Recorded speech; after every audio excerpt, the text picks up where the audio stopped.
Avant de parler de business plan ou de stratégie, on va d'abord parler de toi. Alors l'entrepreneuriat, c'est pas fait pour tout le monde et surtout il n'y a pas un seul type d'entrepreneur. Il y a les stratèges, les bâtisseurs, les créatifs, les prudents, les visionnaires, etc. Chaque profil a ses forces et ses faiblesses et aussi ses points de vigilance. Donc l'objectif ici du test que je te propose, il est très simple, c'est évaluer ta posture entrepreneuriale.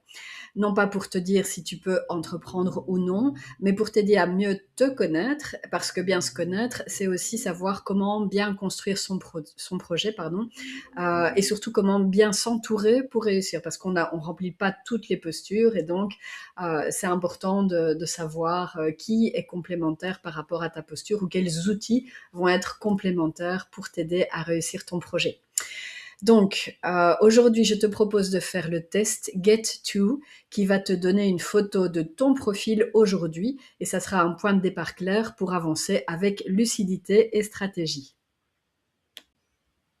Le test va analyser ton profil selon 5 dimensions qui sont essentielles et je te propose de les examiner ensemble pour que tu puisses ensuite bien décrypter les résultats.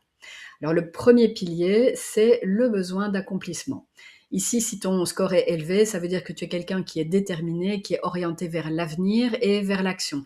Donc ça veut dire que tu as une grande énergie, tu as besoin de voir des résultats concrets de ton travail et c'est ce carburant qui va te permettre de ne rien lâcher même quand ça sera dur. Ensuite, ton besoin d'autonomie, c'est-à-dire ton désir d'indépendance. Aimes-tu faire les choses à ta manière? Est-ce que tu préfères prendre les décisions seul plutôt que de suivre les ordres? Un entrepreneur, il doit être capable de se diriger lui-même sans attendre qu'un patron lui dise quoi faire le lundi matin.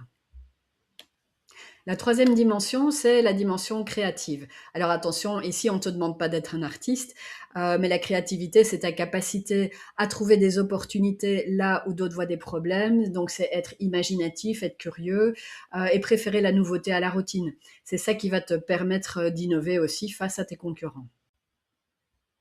Le quatrième point, c'est la prise de risque calculée. Alors, entreprendre, c'est pas jouer au casino. Donc, il faut être capable d'analyser une situation complète, peser le pour, le contre et décider d'agir dans un environnement incertain. Donc, c'est savoir gérer l'information qui est disponible pour minimiser ton risque tout en saisissant l'opportunité. Enfin, un concept qui est vraiment fascinant, c'est le locus de contrôle interne. Ce qu'on regarde ici, c'est est-ce que tu as confiance en ta destinée? Est-ce que tu crois que ta réussite, elle dépend de ton travail et de tes efforts, ou est-ce que tu penses que tout dépend de la chance ou des autres? Les entrepreneurs, en fait, ils pensent qu'ils ont vraiment le volant entre les mains. Et c'est cette confiance qui va te donner la résilience pour pouvoir avancer. Ouais, une fois le test terminé, tu vas recevoir tes scores et là, pas de panique, hein. Si tu as des scores moyens ou bas sur certaines catégories, ici, rappelle-toi que le diagnostic, il t'aide à grandir. Par exemple, si au niveau de la prise de risque, tu as un niveau faible, ça ne veut pas dire que tu dois arrêter, mais ça veut peut-être dire que tu devras t'appuyer sur un associé qui est plus audacieux ou alors t'aider d'outils de gestion très rigoureux qui vont te rassurer et qui vont t'aider à avancer. Donc l'important, c'est que tu sois lucide sur qui tu es.